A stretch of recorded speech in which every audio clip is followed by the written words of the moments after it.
The question is that the motion be agreed to. I call the Prime Minister. Thank you very much, Deputy Speaker, and I rise to oppose the motion moved by the Leader of the Opposition. And in so doing, I say to the Leader of the Opposition, I will not be lectured about sexism and misogyny by this man. I will not. And the government will not be lectured about sexism and misogyny by this man. Not now, not ever. The Leader of the Opposition says that people who hold sexist views and who are misogynists are not appropriate for high office. Well, I hope the Leader of the Opposition has got a piece of paper and he is writing out his resignation. Because if he wants to know what misogyny looks like in modern Australia, he doesn't need a motion in the House of Representatives, he needs a mirror. That's what he needs. Let's go through the opposition leader's repulsive double standards, when it comes to misogyny and sexism. We are now supposed to take seriously that the Leader of the Opposition is offended by Mr Slipper's text messages, when this is the Leader of the Opposition who has said, and this was when he was a minister under the last government, not when he was a student, not when he was in high school, when he was a minister under the last government. He has said, and I quote, in a discussion about women being underrepresented in institutions of power in Australia, the interviewer was a man called Stavros. The Leader of the Opposition says, if it's true, Stavros, that men have more power, generally speaking, than women, is that a bad thing? And then a discussion ensues and another person being interviewed says, I want my daughter to have as much opportunity as my son. To which the Leader of the Opposition says, yeah, I completely agree, but what if men are by physiology or temperament more adapted to exercise authority or to issue command? Then ensues another discussion about women's role in modern society, and the other person participating in the discussion says, I think it's very hard to deny that there is an underrepresentation of women, to which the Leader of the Opposition says, but now there's an assumption that this is a bad thing. This is the man from whom we're supposed to take lectures about sexism. And then, of course, it goes on. I was very offended personally when the Leader of the Opposition, as Minister for Health, said, and I quote, abortion is the easy way out. I was very personally offended by those comments. You said that in March 2004. I suggest you check the records. I was also very offended on behalf of the women of Australia when, in the course of this carbon pricing campaign, the Leader of the Opposition said, when the housewives of Australia need to do what the housewives of Australia need to understand as they do the ironing. Thank you for that painting of women's roles in modern Australia. And then, of course, I was offended too by the sexism, by the misogyny of the Leader of the Opposition catcalling across this table at me as I sit here as Prime Minister. If the Prime Minister wants to, politically speaking, make an honest woman of herself, something that would never have been said to any man sitting in this chair. I was offended when the Leader of the Opposition went outside in the front of Parliament and stood next to a sign that said, ditch the witch. I was offended when the Leader of the Opposition stood next to a sign that described me as a man's bitch. I was offended by those things. Misogyny, sexism, every day from this Leader of the Opposition. Every day, in every way, across the time the Leader of the Opposition has sat in that chair and I've sat in this chair, that is all we have heard from him. And now the Leader of the Opposition wants to be taken seriously. Apparently he's woken up after this track record and all of these statements. He's woken up and he's gone, oh dear, there's this thing called sexism. Oh, my Lord, there's this thing called misogyny. Now, who's one of them? Oh, the Speaker must be, because that suits my political purpose. Doesn't turn a hair about any of his past statements, doesn't walk into this parliament and apologise to the women of Australia, doesn't walk into this parliament and apologise to me for the things that have come out of his mouth, but now seeks to use this as a battering ram against someone else. Well, this kind of hypocrisy should not be tolerated, which is why this motion from the Leader of the Opposition should not be taken seriously. And then second, the Leader of the Opposition is always wonderful about walking into this parliament and giving me and others a lecture about what they should take responsibility for. Always wonderful about that. Everything that I should take responsibility for, now apparently including the text messages of the member for Fisher. Always keen to say others should assume responsibility, particularly me.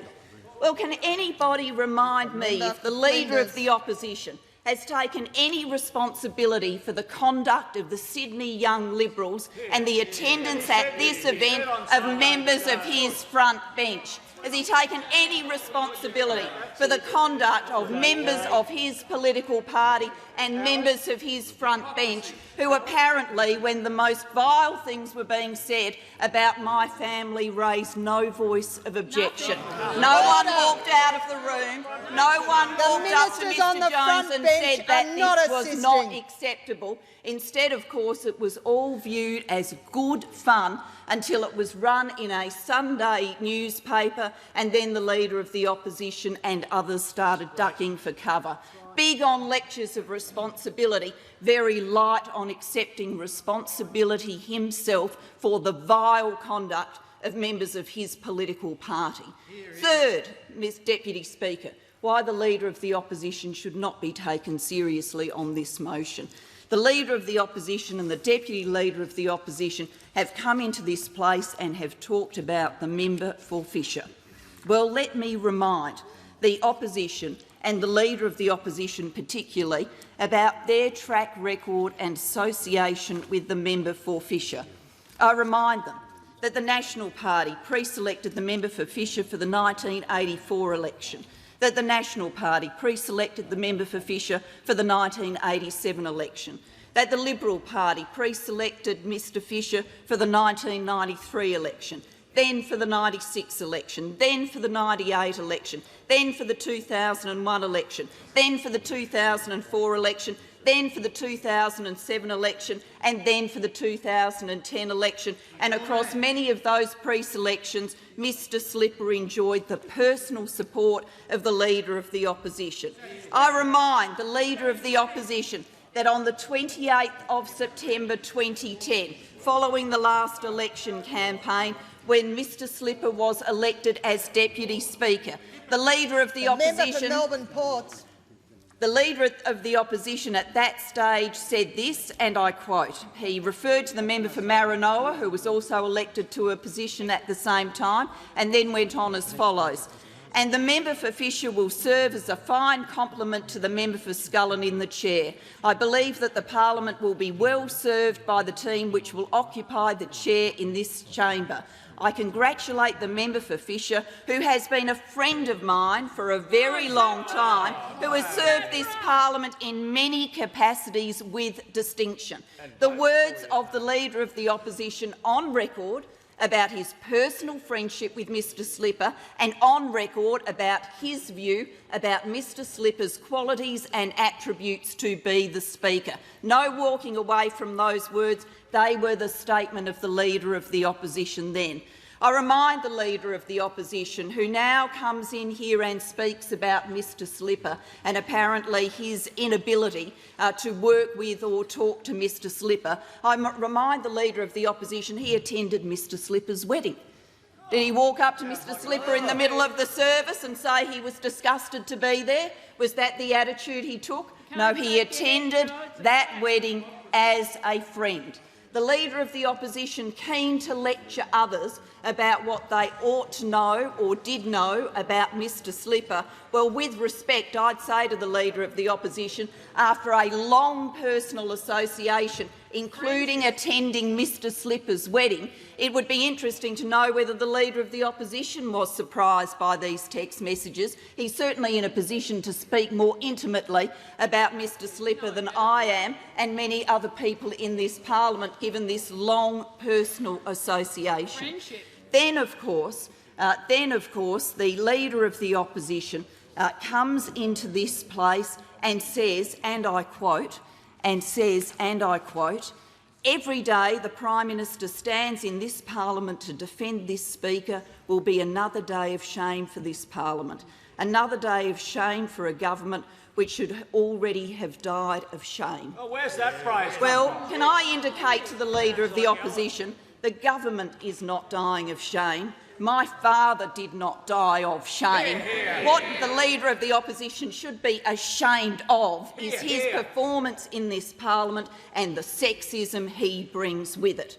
Now, about the text messages that are on the public record or reported in the that's a direct quote from the Leader of the Opposition, so I suggest those groaning have a word with him.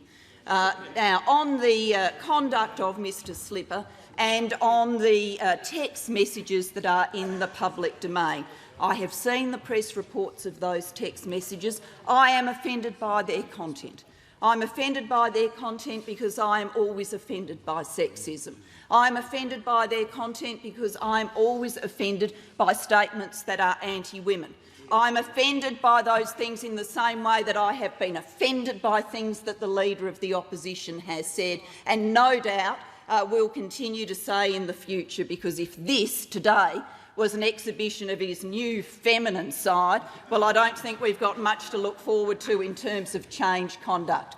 I am offended by those text messages, but I also believe, in terms of this parliament making a decision about the speakership, that this parliament should recognise that there is a court case in progress, that the judge has reserved his decision, that having waited for a number of months for the legal matters surrounding Mr Slipper to come to a conclusion, that this parliament should see that conclusion. I believe that is the appropriate path forward, and that people will then have an opportunity to make up their minds with the fullest information available to them. But whenever people make up their minds about those questions, what I won't stand for, what I will never stand for, is the Leader of the Opposition coming into this place and peddling a double standard.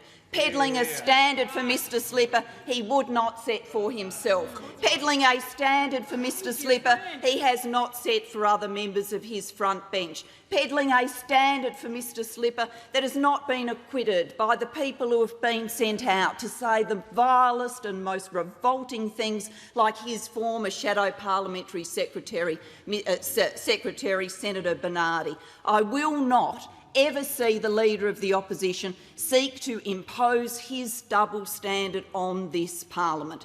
Sexism should always be unacceptable. We should conduct ourselves as it should be always unacceptable. The Leader of the Opposition says do something. Well, he could do something himself if he wants to deal with sexism in this parliament. He could change his behaviour, he could apologise for all these past statements, he could apologise for standing next to signs describing me as a witch and a bitch, terminology that is now objected to by the front bench of the opposition. He could change a standard himself if he sought to do so.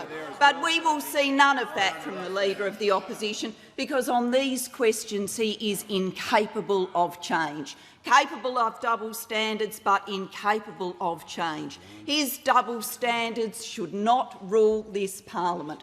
Good sense, common sense, proper process is what should rule this parliament. That's what I believe is the path forward for this parliament, not the kind of double standards and political game playing imposed by the Leader of the Opposition.